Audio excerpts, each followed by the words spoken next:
and welcome to Astro Analysis. I'm your analyst Swam Siddha, and in this video we are going to talk about the monthly horoscope for the month of August 2025 for sign Leo. If your ascendant is in Leo या फिर आपकी लग्न राशि सिंह है, आप ये video general guidance के लिए फॉलो कर सकते हैं.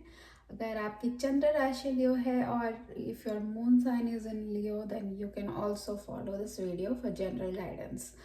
सो टू स्टार्ट विथ हम बात करेंगे your health and then your romance and then education, marriage, and then luck, career, and then followed by some special pointers. And start करने से पहले देखते हैं नवग्रह की क्या स्थिति है.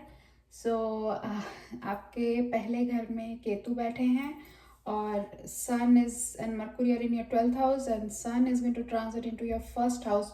अपने ही घर में आ रहे हैं 16 अगस्त के बाद. आपके द्वितीय घर में है मार्स और 6th हाउस में you have Rahu, no sorry 7th house में you have Rahu and 8th house में you have Shani and 11th house में जुपिटर एंड वीनस है एंड 12th हाउस में सन एंड मर्क्यूरी, जैसे मैंने पहले बोला. तो इस महीने दो ट्रांजिट्स हैं which is one, sun is going to come from 12th house to first house on 16th August, and then Venus is going to transit into 11th house, the sign of Cancer, on I think 20th of August. So these are the transits that's going to happen. Rest everyone else like Jupiter, Saturn, Rahu, Ketu have very longer orbits, and their transits take like all more than a year to start with. So पहले देखते हैं your health. Your health. So health is we see it from the first house where it is Ketu. So Ketu definitely not good for health. Plus your lord of your first house sun is in the 12th house, which is not that great. 12th house होता है isolation का और hospitals का. So I think जब तक 16th August को sun अपने घर में आ जाएंगे, until then you have to be very cautious about your health. Make sure you eat good food, make sure you are taking care, not getting injured and things like that. So after he comes into his own house, sun will take care. So I don't think you will have any health problems after 16th of August. Okay, so moving on to the 5th house, which is Sagittarius, ruled by Jupiter. So okay, Jupiter Venus दोनों अपने घर को देख रहे हैं, which is good. So पढ़ाई लिखाई ठीक रहेगी इस month. Actually Venus and Jupiter aspecting your house of education. 5th house creativity का भी होता है. तो आप अगर कुछ अलग पढ़ रहे हैं जैसे कि film making and all, so this month is going to be very productive. You are going to be very creative, and if you are in non creative education then it's also very good because दोनों गुरु आपके 5th house को देख रहे हैं. So they will bless you. And जब sun आपके first house में आ जाएंगे तो एग्ज़ाम्स के लिए बहुत अच्छा रहेगा. So if you are planning to give any government exams and all, so 16th के बाद बहुत अच्छा रहेगा. So coming to the romance. So romance भी हम लोग सेम 5th हाउस से देखते हैं which is ruled by Jupiter, again Jupiter aspecting it. So romance भी बहुत अच्छा है, गुड. और लेकिन काफ़ी सारे एस्पेक्ट हैं आपके. जहाँ मार्स का भी 4th एस्पेक्ट है, केतु का भी 5th एस्पेक्ट है. सो ओके, बहुत सारे एस्पेक्ट्स हैं. सो इससे क्या होता है कि आपका जो पार्टनर है थोड़े मूडी रहेंगे, थोड़ा मूड स्विंग होगा उनको. कभी ठीक रहेंगे, कभी गुस्सा हो जाएंगे. तो हो सकता है कुछ झगड़े हो और थोड़ा बहुत मतलब मिसअंडरस्टैंडिंग हो. बट आई थिंक जब सन आ जाएंगे आपके फर्स्ट हाउस में उसके बाद से अच्छा रहेगा. तो आई डोंट थिंक उसके बाद कुछ उतना प्रॉब्लम होगा. सो like if you are feeling a little angsty about your relationship, so please be patient and wait till like 15th and 16th of August. Uske baad things will start improving. Okay, so moving on to the house of marriage. तो मैं आपके house of marriage में राहु हैं and that is not a good thing. और आपके 7th house के Lord, वो marriage house के लॉर्ड सैटर्न है जो 8th हाउस में बैठे हैं. 8th house is also not a good house. So 8th house होता है ना, क्या होता है, बहुत मिस्टीरियस होता है और बहुत like it's a house of transformation and all those things. So थोड़ा बहुत अपहीविल होता है. सो आई थिंक मैरिज इस मंथ थोड़ा ठीक नहीं रहेगा. सो या तो आपका बहुत आर्गूमेंट्स और झगड़े हो सकते हैं, या फिर शनि से क्या होता है, तबीयत भी खराब होती है. तो हो सकता है आपकी स्पाउस की तबीयत बहुत खराब हो. So in any case it's not going to be great. I'm going to talk more about it later. We'll come back and revisit this. So moving on to the house of your luck. So okay, house of luck. हाँ तो okay, अच्छा. सो house of luck जो भाग्य स्थान है आपका, उसके Lord Mars हैं. तो 9th आपका भाग्य स्थान, 2nd हाउस में मार्स है. तो भाग्य स्थान का कनेक्शन आपके धन स्थान से बन रहा है, विच इज़ गुड. सो उससे क्या होगा ना, ये मंथ आपके लिए अच्छा रहेगा. तो it's going to be lucky. So आपको अगर कुछ ट्रेडिंग करना है and all those things, you can go for it. Specially 15th के बाद ज़्यादा अच्छा रहेगा. तो if you want to do trading and if you want to take any major decisions, major events, so I would say कि 15th अगस्त के बाद good है. उससे पहले भी है, उसके बाद और अच्छा है. उसके okay, so let's move on to your career. So आपके करियर लॉर्ड भी वीनस है जो 11th हाउस में बैठे हैं. वेरी गुड, वेरी गुड, मतलब दैट्स वेरी गुड. इससे क्या होता है ना कि 11th हाउस के आपका रिवॉर्ड्स एंड रिकॉग्निशन का होता है. तो आपको काम पे रिकॉग्निशन मिलेगा, मतलब आपको सब लोग बोलेंगे कि yes you are doing good job. Boss भी बोल सकते हैं. So that is kind of what like 10th lord in 11th brings. So वो बहुत अच्छा रहेगा.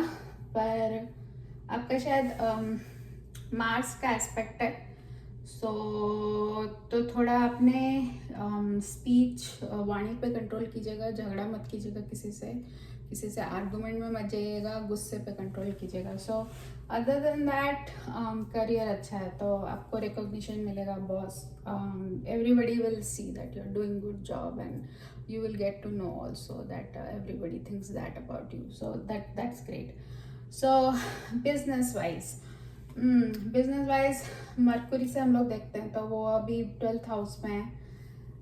नो, मरकुरी क्या होता है आपका, Mercury governs your decision making, logical thinking, critical reasoning, ये सब चीज़ें मरकुरी देखते हैं.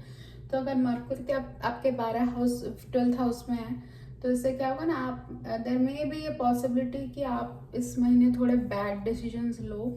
सो बिजनेस एवरेज है, प्लस एक्सपेंसेस भी हैं, or may be compounded by the fact that you may take some bad decisions. So be mindful of that if you are a businessman or a businesswoman. So so that's all for the general prediction. So coming to the special pointers, I think special pointers एक है कि आपका राहु जो है 2nd house में है. राहु क्या होता है ना, वो like he's always kind of either he's fighting a war or he's like preparing for a war.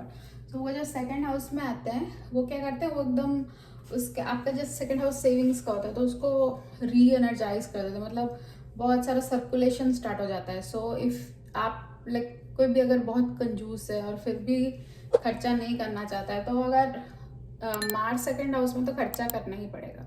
So but ऐसे नहीं कि आप कुछ उल्टा पुल्टा खरीदेंगे, आप अपने हाउस को, अपने घर के लिए चीज़ें खरीदेंगे. जैसे you will stock up on things for your house, like for your family. So that's good. So वो करवाएंगे वो. और उसके बाद okay, talking I want to talk specially about marriage for this month for Leo ascendant, क्योंकि placement थोड़े ठीक नहीं है. सो राहु अगर 7th हाउस में क्या है ना, तो छोटी छोटी चीज़ों को बहुत बड़ा कर देते हैं. तो अगर आपका स्पाउस के साथ कोई झगड़ा होगा तो पूरा एक्सप्लोड हो जाएगा, आर्गूमेंट होगा तो एक्सप्लोड हो जाएगा, तो be mindful of that.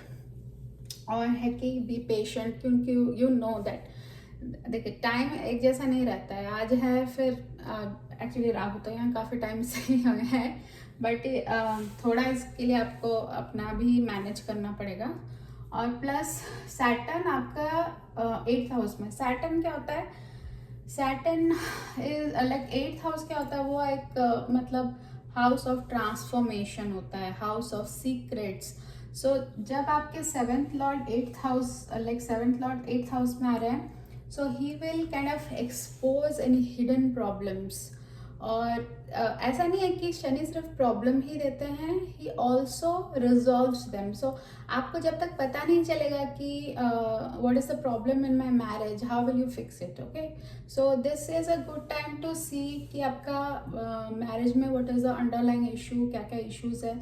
So he will also like fix the problems if you acknowledge them कि यस ऐसा है। सो इससे क्या होता है, आपका कुछ अगर बहुत अंडरलाइंग बहुत पुराना कोई इशू है वो सब सामने आएगा, फिर maybe talk to each other and maybe go for counselling, बहुत अच्छा रहता है। सो किसी आपका आपके आपस में कोई डिस्प्यूट्स हैं वो रिजॉल्व हो सकते हैं। So that is I would say कि हाँ थोड़ा मैरिज का you have to be careful this month. बाकी अगर आपने अपने चार्ट में आपका हाउस ऑफ मैरिज, देखिए ये सब मैं जो बोल रही हूँ it's only based on transit. कोई भी एस्ट्रोलॉजिकल प्रेडिक्शन का 3 लेयर्स होता है। एक तो आपका अपना खुद का बर्थ चार्ट होता है, उसमें भी कहाँ कौन बैठा है, कौन सा हाउस में, कौन सा हाउस स्ट्रांग है, कौन सा हाउस वीक है। प्लस उसके बाद होता है आपका दूसरा लेयर होता है आपका कौन सा महादशा, कौन सा अंतरदशा चल रहा है, that is important. Plus third में आता है कि ये ट्रांजिट कौन सा प्लैनेट अभी कहाँ से ट्रांजिट कर रहा है, कौन से राशि से। So I am just talking about this one layer. आपका बर्थ चार्ट कैसा है मुझे नहीं पता, आपका कौन सा अंतरदशा चल रहा है वो भी मुझे नहीं पता। So this is not a very precise and personalize prediction, this is just a general prediction for the ascendant of Leo कि जो भी लियो है उसका क्या क्या हो सकता है। सो अगर जो मैं आपका मैरिज का बता रही हूँ सैटर्न एंड राहु का, तो राहु क्या होता है ना, कभी कभी जिसकी शादी नहीं हुई होती है, राहु इज ऑल्सो कारका of you know legal and binding contracts. तो किसी किसी की शादी नहीं हुई होती तो वो शादी भी करवा देते हैं। तो लाइक इसलिए क्या है कि अगर आपके बर्थ चार्ट में आपका 7th हाउस इज गुड और शनि भी गुड है और राहु भी गुड है, तो कोई प्रॉब्लम उतना कुछ नहीं होगा, ठीक है। दिस इज फॉर पीपल हो जिनका शनि डेबिलिटेटेड होगा या फिर मैरिज का 7th हाउस 7th लॉर्ड उतना अच्छा नहीं होगा, उनके लिए ये थोड़ा ज़्यादा चिंताजनक है। अदरवाइज जिसका सब कुछ मतलब 7th लॉर्ड और शनि वगैरह सब बर्थ चार्ट में अच्छा है तो उसके लिए कोई प्रॉब्लम नहीं होगा।